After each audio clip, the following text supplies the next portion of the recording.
¡Feliz Halloween! Muy buenas, ¿cómo están? En esta ocasión traigo algunos casos y misterios que vamos a tener una pequeña temporada y hoy justamente vamos a hablar de una joven que fue asesinada en Noche de Brujas.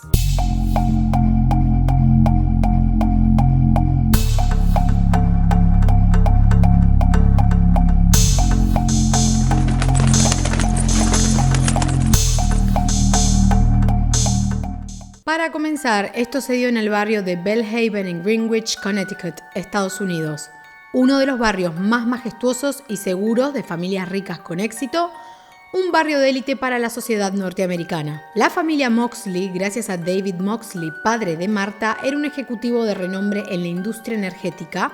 Se habla de que era la cabeza de Touch Ross en Nueva York, consultor internacional, y la noche de la muerte, este hombre estaba en Atlanta. El 30 de octubre de 1975 se festeja la Mischief Night, Noche de las Travesuras. Y Martha se junta con su amiga Helen y su amigo Geoffrey, aquí tienen los nombres para que recuerden un poco, y se llevan algo de leche y huevos y hacen estas bromas donde les tiraban huevos a las casas o colgaban papel higiénico de los árboles. Ella le promete a su madre que va a volver a las 10 de la noche, la madre duda en dejarla ir, pero como recordaba que Martha el día 31 de octubre iba a dar una fiesta de Halloween en su casa y estaba con preparativos y demás cosas, duda en dejarla ir, pero como pensaba que tenía muchos de esos preparativos, piensa que va a volver y es así como la deja salir. La familia Skakel contaba de 7 hermanos, 6 chicos y una chica, y justamente 2 de ellos, los hermanos Tom y Michael Skakel, formaban parte del círculo íntimo de Martha. La primera vez que llegan a la casa no los encontraron porque estos chicos habían salido a cenar con quien era su tutor Kenneth Littleton,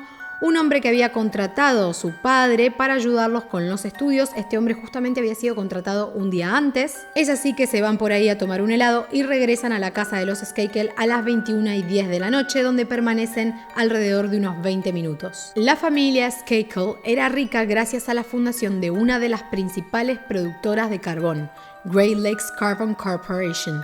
Estos niños eran hijos de su padre Rushton, como dije, y su madre Ann Reynolds, que había muerto de cáncer 2 años antes a los 41 años. Es por esto que Rushton contrata un tutor o gente que ayude a sus hijos. Pues ahora viene lo mejor. Sucede ser que en esta casa estaban algunos de estos primos, Jimmy Dole y John Skakel, y Michael de 15 y Tom de 17. Sucede ser que Martha y Tom estaban coqueteando y se apartaron de la reunión, donde se escabulleron entre las plantas para besarse. La madre de Martha, Dorothy Moxley, se empieza a preocupar, ve que se hacen las 2 de la madrugada y que su hija no llega, y llama a su amiga Helen, puesto que Martha se había ido con ella, para averiguar si su hija estaba en su casa, pero Helen le dice que no, que en su casa no está. Hacia las 21:45, 22 horas, Dorothy escucha gritos o como un hombre que habla muy fuerte y también escucha perros ladrar. Ella se queda tranquila porque en un principio piensa que su hija había vuelto, pero esto no fue así. Su madre se quiere convencer de que a su hija le había agarrado la rebeldía y que estaba segura que se había quedado en casa de una amiga.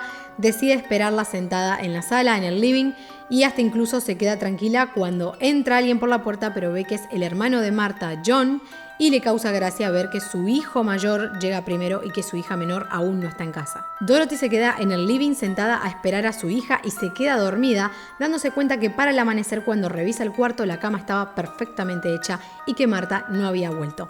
Es ahí cuando ya toca fondo y decide llamar a la policía. Es acá donde empieza una investigación totalmente frustrante y rebuscada. De hecho, Dorothy va a chequear la casa de los Skakel y abre. Tom le pregunta sobre el paradero de su hija y Tom le dice a Dorothy que no sabe nada. 2 horas después, una compañera de su escuela encontró su cadáver a 180 metros de la casa de los Moxley. Estaba debajo de una zona de árboles, debajo de un pino.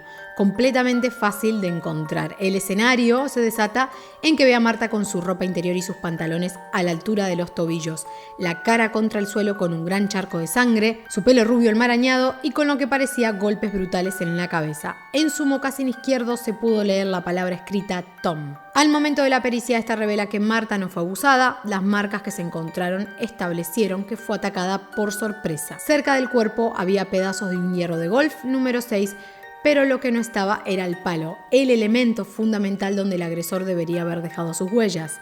La cabeza de Martha tenía trozos de metal incrustados y al costado de su cuello había sido apuñalada, dejando una evidencia de que su cuerpo había sido golpeado con extrema violencia. En la investigación, el expediente detalla que el ataque se podía haber dado entre las 21:45 y las 22 horas, hora alrededor de la que Marta le había prometido volver a su madre. Ahora lo que seguía era investigar el arma. Como estas familias eran vecinas, el registro del palo de golf número 6 llega a la casa de los Skakel y justo faltaba el palo número 6. Este caso crece mediáticamente debido a que estamos hablando de familias poderosas, familias adineradas, dueños del imperio del carbón, que justamente los Skakel estaban emparentados con alguien de bastante relevancia. La tía de estos chicos, la mujer llamada Ethel Skakel Kennedy, era la viuda de Robert Kennedy, conocido popularmente como Bob Kennedy, el hermano de JFK, expresidente de América. La policía apunta principalmente a los hermanos Tom y Michael debido a que ellos eran del círculo íntimo de Marta. Y la historia nos revela que tanto a Michael como a Tom les interesaba Marta, pero fue Tom el que avanzó. Y sobre todo fue señalado porque era el que había estado con ella en sus últimos momentos de vida y porque era el que construyó un vínculo con ella. Ahora bien, ¿qué pasa con esto?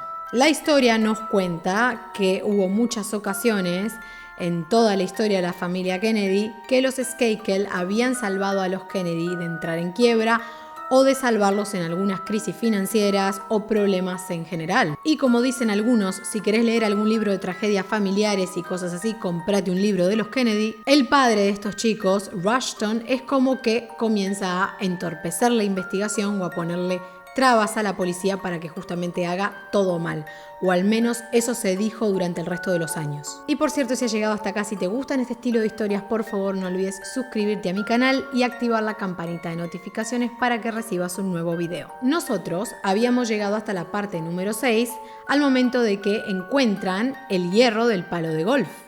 Pero para continuar la investigación, se debería haber pedido un allanamiento de la vivienda y el juez no lo pidió. La policía se enfoca en arrestar al pobre diablo del tutor que había sido contratado un día antes para ayudar a estos chicos a estudiar y que ni siquiera conocía a Marta. Si me desvío del tema unos segundos, a este hombre le perjudicaron realmente la vida. Él se dedicaba a dar educación en colegios de prestigio, lo despidieron del trabajo y la vida le cambió un día para el otro siendo sospechoso de un caso del que él totalmente no entendía nada. Ahora sí viene la pregunta.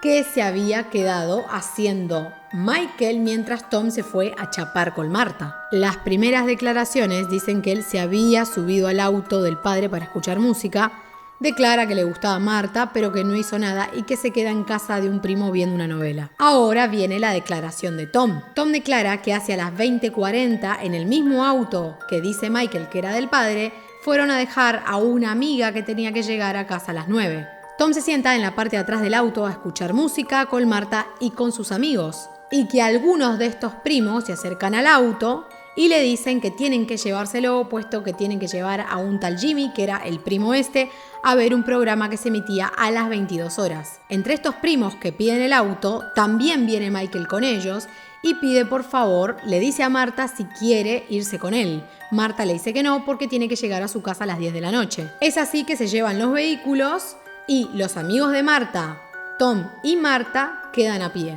En este recorrido a casa a pie, los amigos de Marta se dan cuenta que Tom y Marta estaban coqueteando y deciden alejarse. La noche del 31 de octubre de 1975, Tom declaró que cuando los amigos se fueron, Marta se quedó hablando con él, se despidió de ella y que la vio irse por el jardín hacia su casa. Pero 18 años más tarde cambia su declaración. Al equipo Sutton de investigadores asociados que su padre le había contratado, le confiesa que esa noche, antes de dejar a Marta, él tiene un encuentro íntimo con ella, que no fue una relación sexual consumada, pero que fue un acto que terminó en masturbación y orgasmos. Y que hacia las 21:50 deja a Marta y que él la ve alejarse para volver a su casa, donde después se dijo que se creyó que él nunca contó este encuentro que había tenido con Marta por miedo a ser acusado. A pesar de que el padre hizo lo imposible para desviar la investigación, poniendo a investigadores, a policías a su favor, intentó hacer todo para calmar las aguas, lo que menos se esperaba era que la investigación se iba a dar vuelta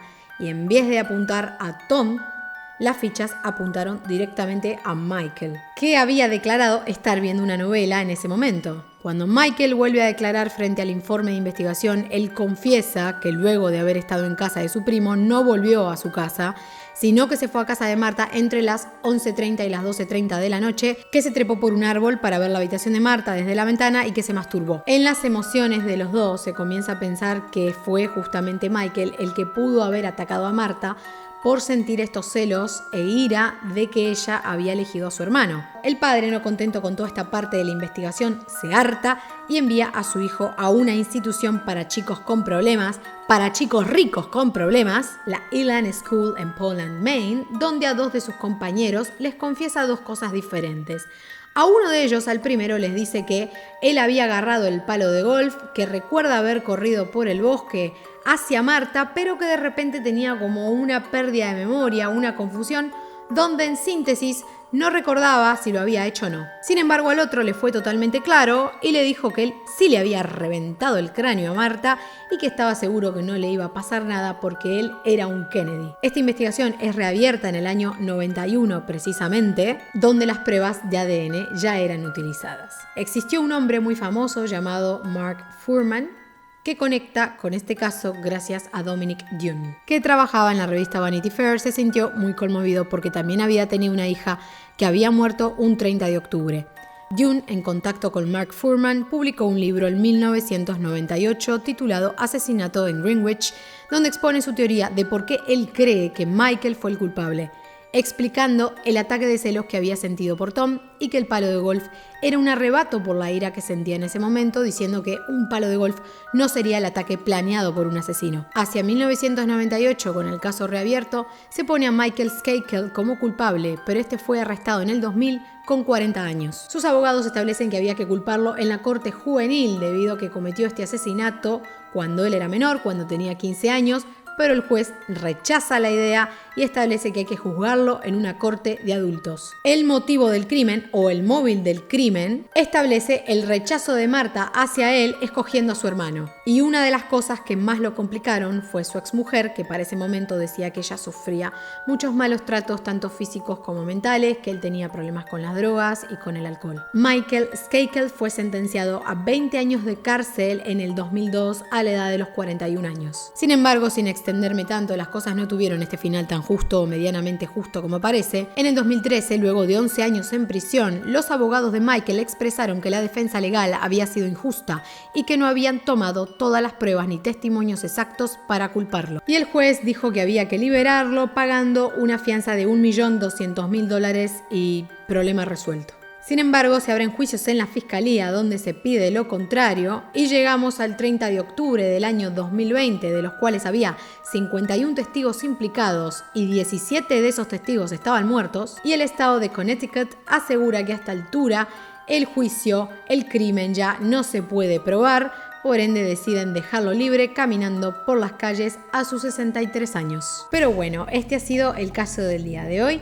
Espero les haya gustado mucho mi video. Por favor, no olviden suscribirse a mi canal, dejarme un like y comentarme debajo qué opinan, qué piensan. Espero que tengan una muy linda noche de brujas, que tengan una linda temporada de Halloween y nos vemos en el próximo video. Chao, chao.